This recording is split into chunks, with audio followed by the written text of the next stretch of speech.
Alright, so welcome back to another episode of Off the Top. Tonight, to my surprise, I went to go see Gone Girl. They got it in the theater today in Fredericton, which was weird because they usually get these new movies on Friday, but today they just got it on Saturday. And wow, I wasn't expecting this. I didn't really know what to expect going into this. Like, I heard it was David Fincher, based on a book, which I didn't really read. I got to look at the book, and it's too long to really keep my attention.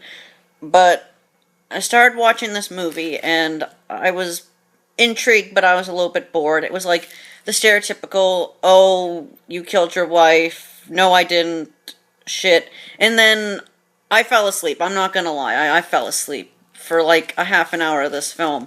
I was dozing in and out, and then when I woke up, I was like, it was still a little bit slow, but it started to really pick up, and it became this whole other film that's just very dark and bleak, and 100% what I expect from a David Fincher film. I don't really want to go into too much spoilers, so this video is going to be really short, because this is a really fucking good movie, and it has the bleakest of fucking endings I have ever seen, and not in the way that I thought it was going to be bleak. But holy fuck was this movie. It's creepy, it's disturbing, it doesn't really feel like David Fincher that you would know. Like, it doesn't feel like Seven. It has like the dark atmosphere a little bit. Like, a lot of the shots have like really intense shadowing in them and stuff like that, but this that's really what sells this movie, is like its atmosphere, its darkness. Neil Patrick Harris is in it, and his character is actually pretty cool too. Ben Affleck is really good. I want to know who the girl is that plays his sister, though, because she did a serviceable job. My only real complaints with this movie is,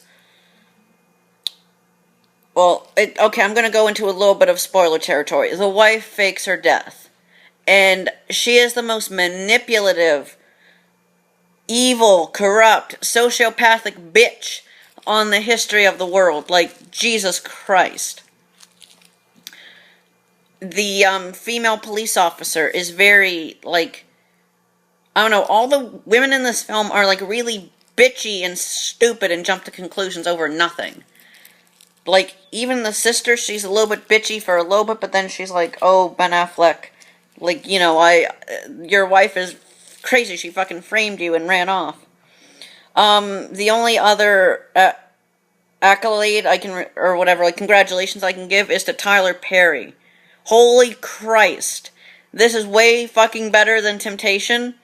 And he can actually act in this. Is he the Black Adam Sandler now? That's like my question. Like, can he do legitimate good shit, but just chooses to make like fucking Madea movies to like cash in quickly because he knows that all of our stupid people will go see it? Like, but he plays like this lawyer who defends like wife killers, and he's kind of funny, but he's like really suave and like knows his shit. But it was a good movie. The ending, basically, he gets his wife back, but she kills Neil Patrick Harris.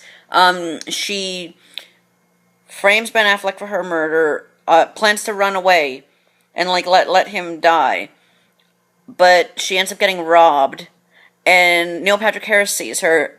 Turns out he was like in love with her in college or high school or something, and he like takes her in, looks after her, and then she basically sees her husband on the news. I think feels sorry for him. I think the book probably went to more like description on what she felt. And so she fakes that Neil Patrick Harris raped her. Like, you actually see a scene where she's like shoving a wine bottle up her twat, and like just how methodical and insane this bitch is. And then she takes Neil Patrick Harris to bed, tries to fuck him, and then cuts his throat with an X-Acto knife, and she like bathes in his blood. She then goes back to Ben Affleck, who knows that she's a fucking psychopath and is like bullshitting everything she says, but they basically like kind of put up with each other. And like the ending of the movie, he's like, I don't know what I'm gonna do to her, and I don't know what she's gonna do to me. like, it ends on, like, such a bleak note. Like, I thought it was going to end with her getting away and Ben Affleck being convicted of her murder and going to the gas chamber or something. But no, like, death is better than what he gets stuck with at the end. Like, Jesus Christ, this is a bleak film.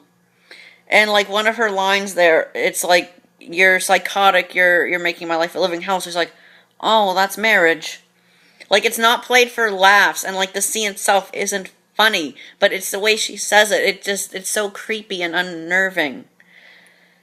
Like, oh, this is a really good movie, and just the whole, like, last 20 minutes when he's with her, and, like, the performance that they both have to put on to, like, appear happy with each other. It feels like it's a metaphor or a message for, like, something in real life, but my battery's dying, so I can't really go too much into detail about it. I do have some theories, but I'm going to wait and maybe do another video on it someday with someone else. I don't know.